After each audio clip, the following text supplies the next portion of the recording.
Hey guys, Paul here.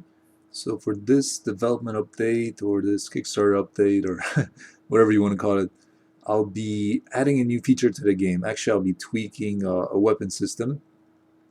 To give you a little bit of hint of what I'm going to be doing, what we're seeing here is a transport ship, and in Void Destroyer 2, transport ships, or actually any ship, can have moving elements. So here, just to add a little bit of immersion, variety, coolness, we made this transport ship have these sorts of spinning segments, whether they're for gravity purposes or for other purposes. That's mostly for the player to decide the function behind this sort of spinning. Mostly, personally behind the scenes, I'll admit it's mostly because it looks cool.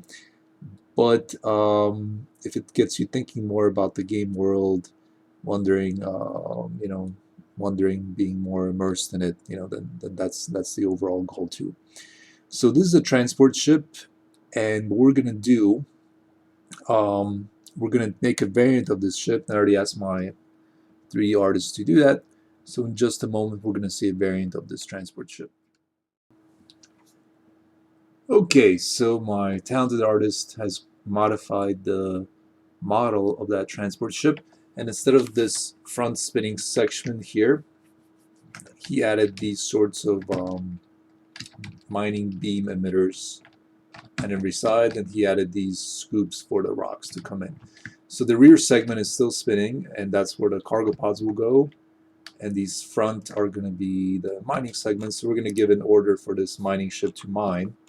Just select it, right click a rock,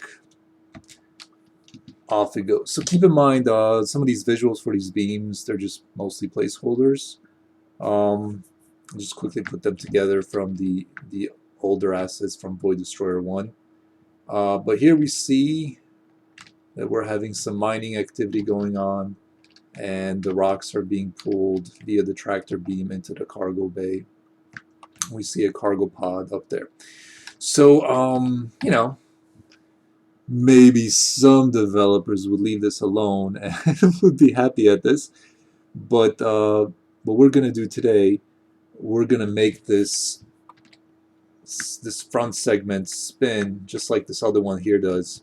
So not only do we have a mining ship with crazy laser beams with a spinning rear cargo segment, but we'll also have a mining ship with a spinning beam segment.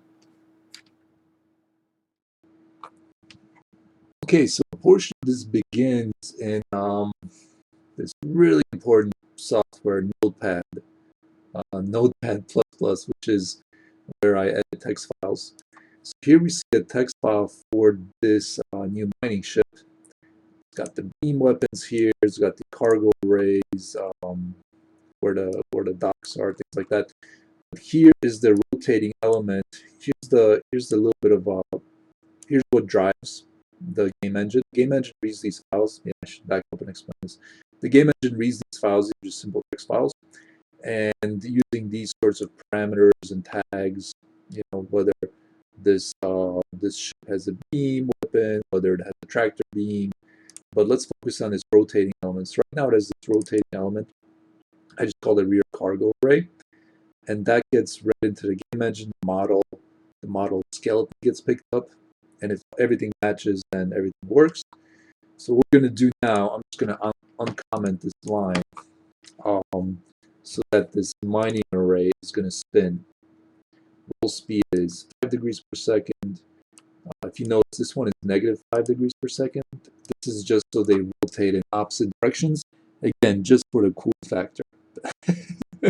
that's that's what we're most concerned about. I tell my artists all the time, like, hey, realism, this, that, proportion, whatever. Make sure it's cool. He probably gets tired of me saying that. The most important thing is cool. If it's cool, we'll worry about the other things, like realism a little bit later. And usually, realistic things are kind of cool, So most of the time, we're not too crazy in Void Destroyer, but definitely a lot of this stuff is just for the cool factor. But that's what drives me. That's what motivates me.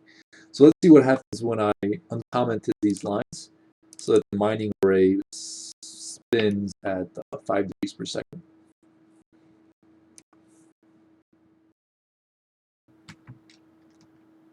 Alrighty, so here we're back in the game, and just by changing that little XML file, these are now rotating, these two elements. So you're thinking, oh my god, we're done, it was this fast, what a lame video, right?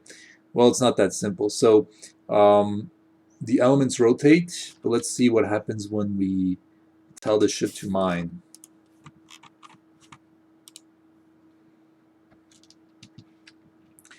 Alright, so the ship is mining. If you notice, the weapons are not linked to the rotation, or the mining beams are not linked to the rotation. So now it looks horribly lame, right? All you guys are now booing the screen. So what we're going to be doing, we're going to be linking the weapons to the rotation. That's the goal for this development video.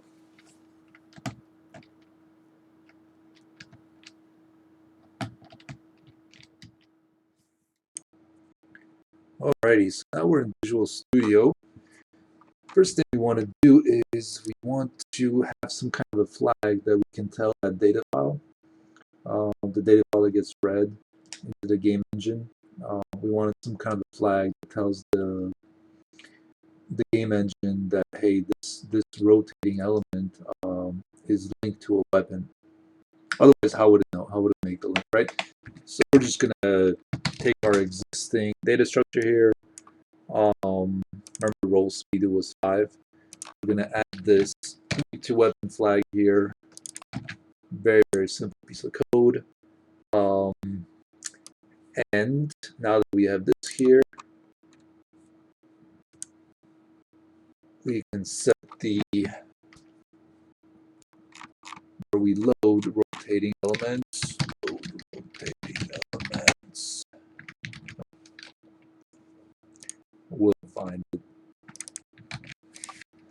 Do some searching. Here it is. Load rotating element info. Where we load rotating elements.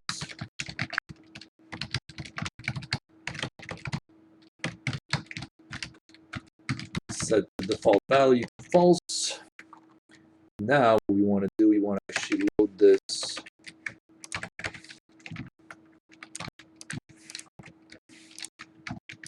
We want to load this value from the data file into the game engine. So this is what reads those data files. It looks for this first node called be linked to weapon, and it reads the Boolean value, which is a true or false value, and it sets it to this linked weapon. So here, back in Notepad, I added the same value here, be linked weapon. So this value gets read by the game engine here, and it gets set for this particular rotating element, which is this mining array element here. So this way, the two sides communicate. That's the first step. You want to have communication between your data and your game engine. But of course, this is the very basic step. Just the flag doesn't mean anything. We have to code the behavior that's around this flag. But maybe we might have to add some more data. So let's see. Okay, so here we're back in the game engine. So this data object, this weapon object here, this is what's going to link the weapon to the rotating element. If you look, there's already something here for linked moving elements. Copy this. We're going to say linked rotating elements. So this linked moving elements is for moving elements are a little different than rotating elements. Moving elements are like missile hatches, for example. If you remember, there's a ship whose missile hatch is open and then the missiles come out. Rotating elements are always on. Moving elements are situational based on certain events. So we just copy paste this real fast, and then here where we load common info, we're going to do the same thing to load it.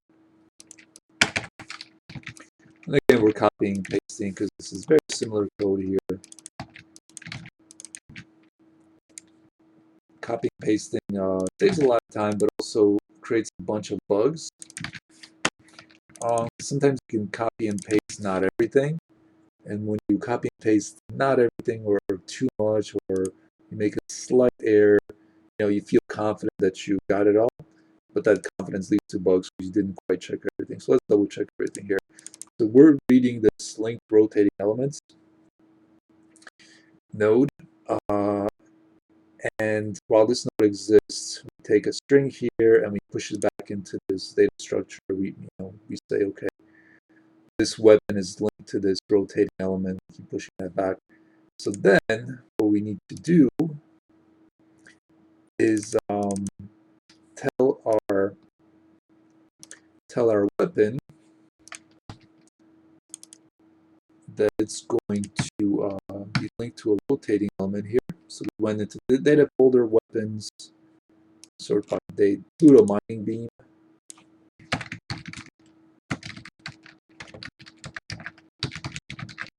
Mining array, I believe. Let's check the spelling here. Mining array. Mining array. So basically, we're telling this rotating element that's linked to a weapon, and then we're telling this this weapon that has a linked rotating element, I believe. Yeah, not S, element, not plural. So that's kind of what you can get in trouble with copying and pasting.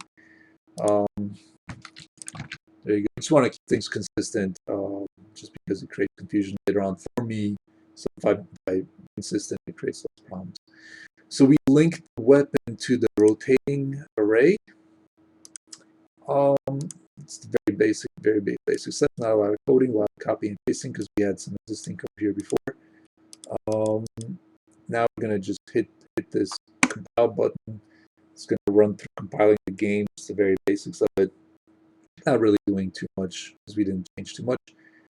But just to make sure we had no errors, no typos, we're going to hit this compile button. Depending on what I actually changed, because I changed this pretty central element of the game, it might actually take a while. At which point I'll be either modeling or I'll be watching YouTube, browsing the internet, stuff like that. On the life of a game developer, right? Working at home, might take a break, I might get something, whatever. Sometimes it takes very quickly, sometimes it takes longer. But definitely, it's kind of funny being a programmer. There's a lot of this starting and stopping work, kind of, depending on what you're doing. Sometimes you hit the compile button, and then you wait for a significant amount of time, a few minutes. Sometimes it's a few seconds. Sometimes there's a bug, you gotta start over, stuff like that. So definitely, it's super exciting when you're waiting for this thing to get finished. I definitely have to try to contain my excitement at the result.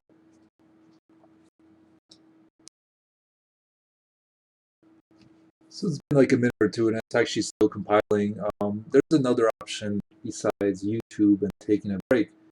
That option is to keep working, so I can keep working while this is happening. It's just that I won't be able to test it until this completes, and then I rerun it. So what I could do here is I can look how the weapons work, the weapons hatches that open up. I can basically try to replicate the same thing with this always on rotation. So I know that moving element, I'm going to search for this. And sooner or later, we got to the turret here. So potentially we only did this for turrets.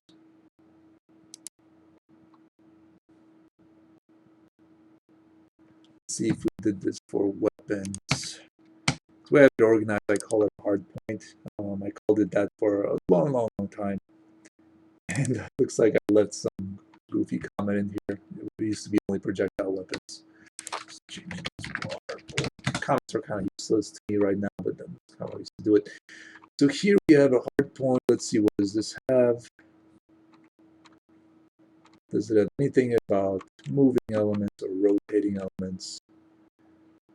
I'm not seeing it. I have to do a little bit more digging here with the source code. Maybe I can actually do a little bit more organizing here. Oops.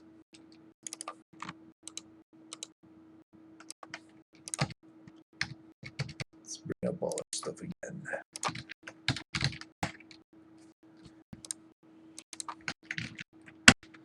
Let's search for this. Projectile turret. Right.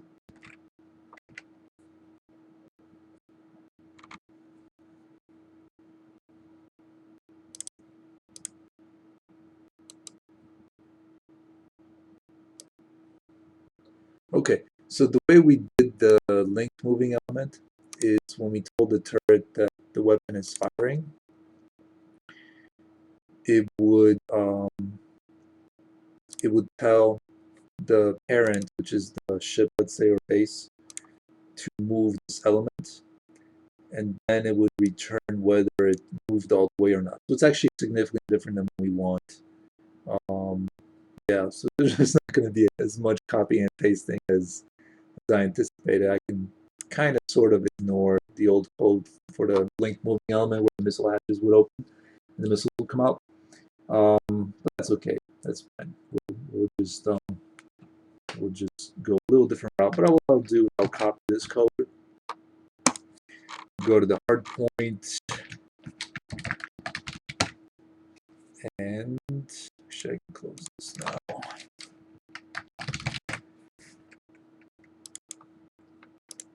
Actually, I do have something here, link moving elements, but I'm going to paste this.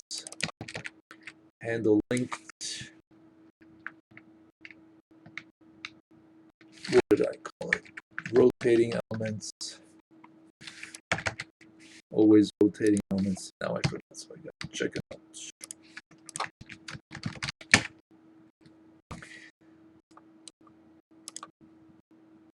Rotating element. So I'm going to call this handle linked rotating elements, and copy this. Go over here.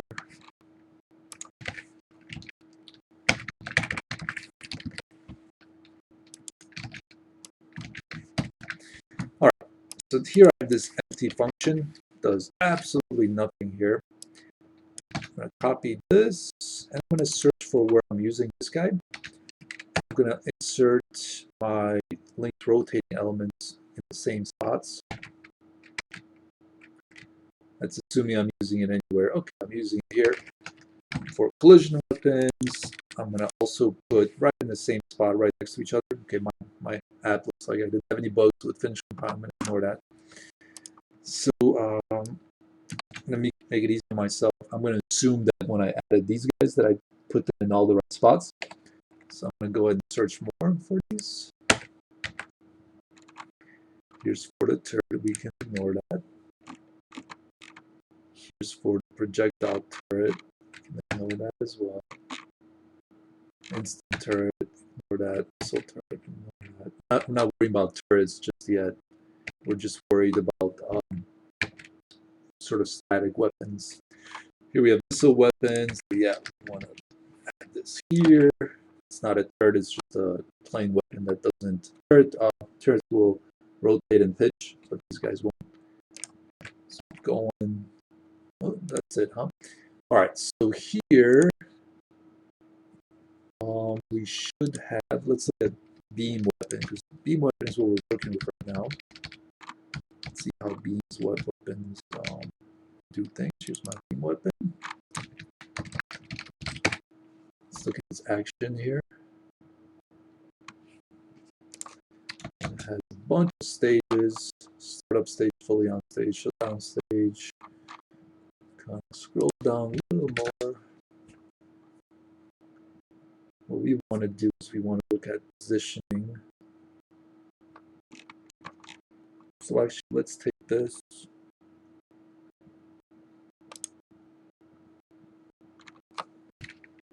Let's put this here for now. Handle linked rotating elements.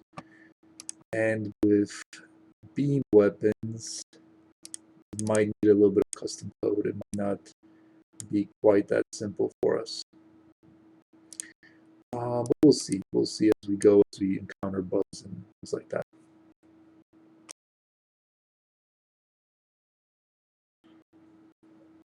Alrighty, so beam weapons are a little different, a little more complicated. Beam weapons, like for example, projectile weapon. Projectile is its own thing. Projectile weapon creates projectiles, like bullets and stuff. But beams are sort of magically there in the weapon. They're not like a separate thing of itself. So beam weapons are a little different than projectile weapons. So what I'm going to do is, back here where I have my hard point, I'm going to say that this is a virtual function. And what it means, a virtual function, means that I can have the same exact name somewhere else, and wherever it's referenced will be at the highest hierarchy. I guess maybe that's the best word for it. So here I'm going to say handle linked rotating elements. Copy this, although that's completely empty. Go here.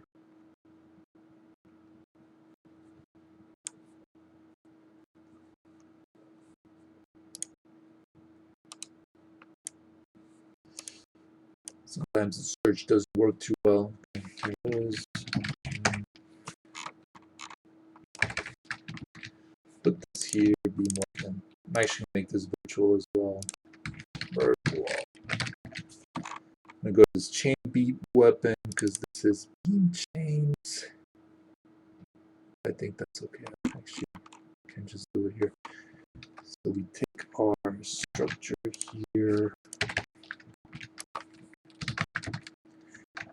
So if we're not firing, we're just going to ignore all of this. If the weapon's not firing, we're just going to return. We're not going to do anything. But if we are firing, we want to loop through these beam weapons.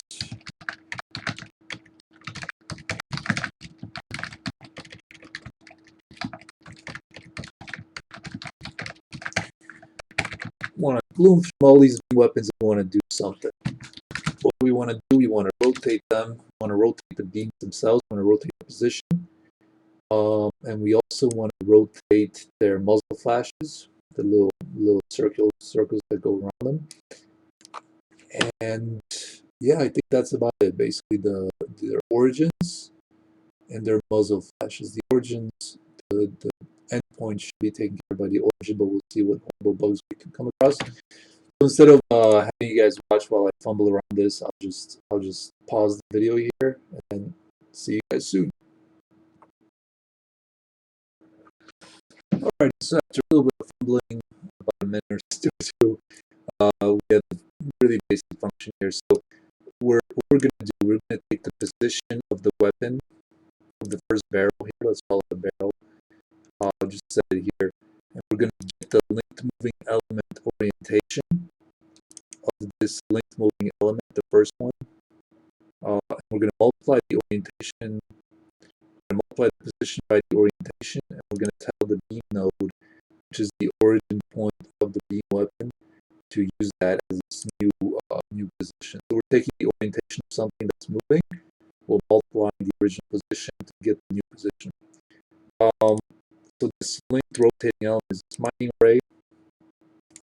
If you notice, this is red because this doesn't exist. I just typed this beautiful name here, get linked moving element orientation, which would give me an A on any sort of exam, any sort of programming exam, being really nice descriptive function name, right? So what this means is it doesn't exist, so we gotta type this in, and we're gonna code this in. So parent is a physical object. Physical object is like a ship or a base or a station, anything that you can collide with.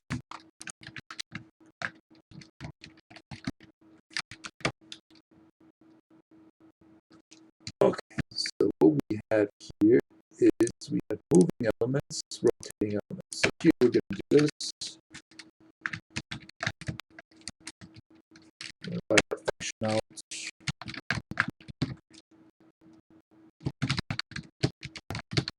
So we're duplicating what we did here basically. This beam weapon says, hey, I'm giving you the name of this linked moving element.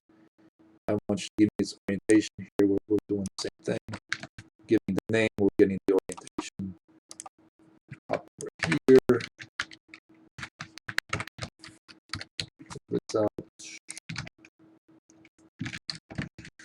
now we have to find this moving element, and we have to return its orientation. Is it moving or is it rotating? Take a look here. Rotating element. Moving element. Now, rotating. There we go. Just to make sure I don't confuse myself later on. And then rotating element name. All right, I'm going to save you guys a little bit of fumbling by putting up here. We'll see you in a second. Alrighty, so here's our get linked rotating element orientation. So we're looping through all the rotating elements, and we're trying to look for this one that matches this name. And when we find the one that matches this name, we do this get orientation, and that gets us the orientation of the rotating bone. Now the fun part is that bones are a little bit different than a top tier object, let's say a ship. You know, a ship has bones, and what it means is there's inheritance of orientation. Let's say, you know, you have your hand, you have your finger. Your hand might be palm up, or your hand might be to the right, but your finger might be to the left. So the actual orientation is a combination of those two in game development terms. So chances are it's not going to work. This very basic thing is not going to work. It's going to probably give us a bug here. But let's hit our compile button. Let's see what happens. And I'll show you guys the horrible result or the beautiful completed thing in just a moment.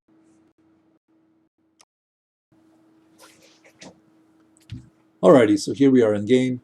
I have no idea what's going to happen, if anything at all. Maybe the game will totally crash.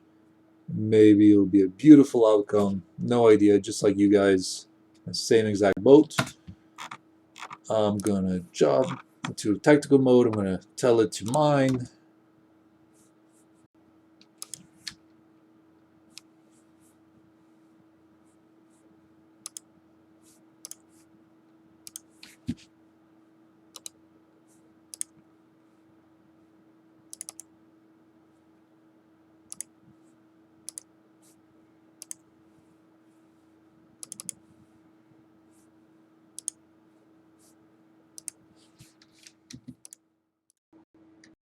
All right, actually we had a crash, which is what usually happens. Usually a crash happens because you told the computer what to do, and the computer did exactly that, and you just told it the wrong thing. So the great thing about C++, which is what Boy Destroyer is written in, is that you'll tell the processor, the operating system, whatnot, whatever. You'll tell it exactly what you want it to do, and it's going to do pretty much exactly that. It's not going to hold your hand or tell you, hey, that's not the right thing. It's going to do it. You're just going to tell it. So it's very powerful. At the same time, oftentimes, as a programmer, I'm wrong or I miss something. Usually in this case, it's probably a bad loop. I'm probably telling it to do something that it doesn't have data for. Okay, actually, now I see what's going on here. Instead of moving elements, this should be rotating elements. Yeah, there's no moving elements. There's only a rotating element. That's why we crashed. That was pretty simple. Again, copy pasting is a bit of a problem. Rushing, things like that, a bit of a problem, but that's an easy fix. So let's try it again. Let's see what happens with the proper terminology. And once again, we're in the game. Let's try this again. Once again, we have no idea what's going to happen. All right, we're getting something happening. So we are rotating. No, the beams are not rotating. They're all goofed up in a weird position. Muzzles are not rotating. So chances are is that basic get orientation of the bone is not compatible with what the beams need, and the muzzle flashes are also have different positions. So we're going to try again and do some more coding. Okay, so looking at those muzzle flashes, so I went and told the muzzle flash flashes to also loop through the beam weapons, and I took the muzzle flash node, which is the sort of container for the particle effect, to also get this position here, and multiply also here. So we're just going to do another test. We're going to do a test with the muzzle flashes, and we're going to see what that gives us.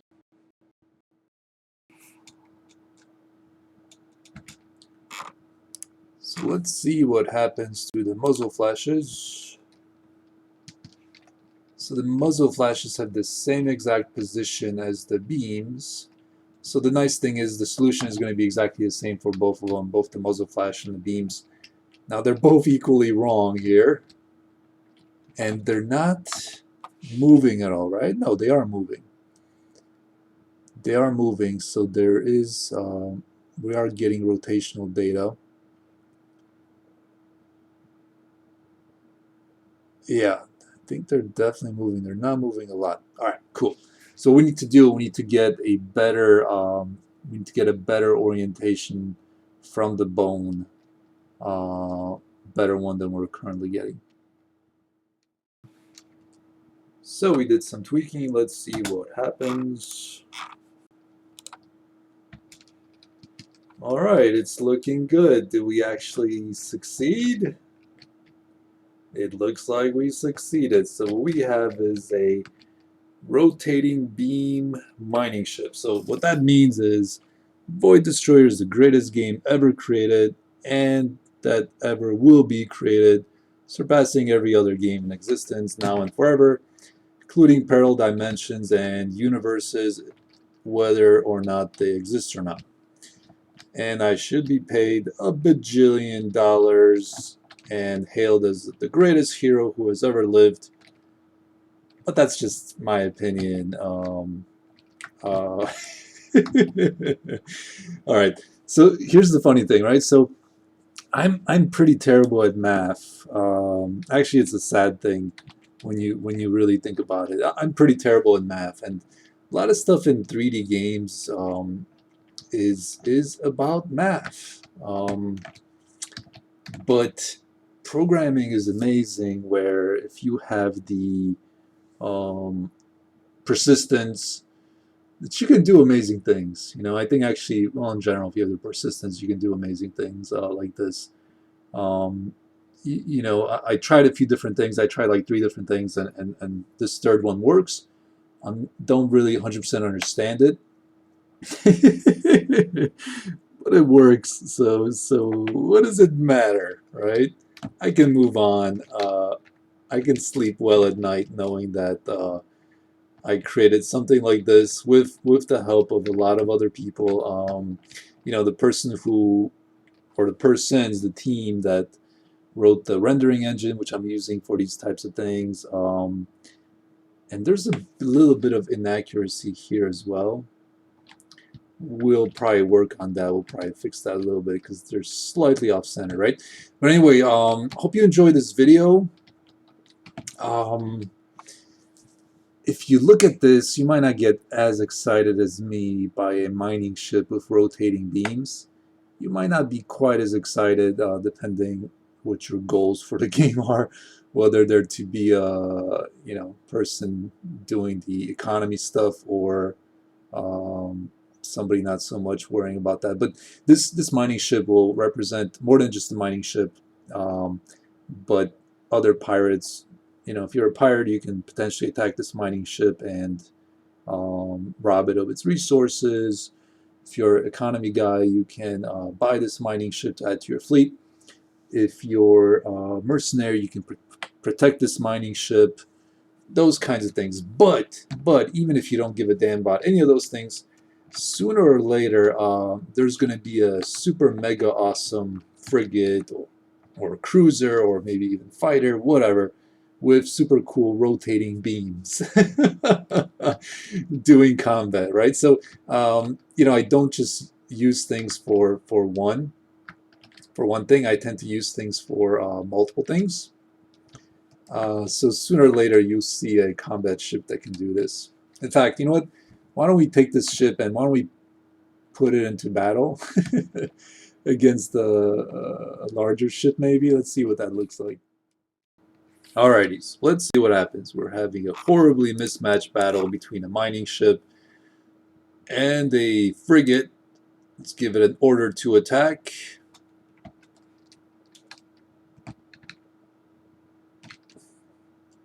Range isn't that great on these mining beams, so we're going to have to wait a little bit.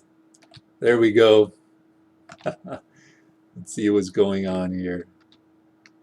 Okay, so we are hitting it. Looks like we have to modify the muzzle, the hit effects, so they actually hit. But hopefully sooner or later you'll see these sorts of crazy battles between rotating beam ships and other types of ships. Hopefully you'll see those. Oh, our poor mining ship is getting destroyed. Alright, so I guess that's our cue to end this video. Once again, thanks for watching, and I'll see you guys later.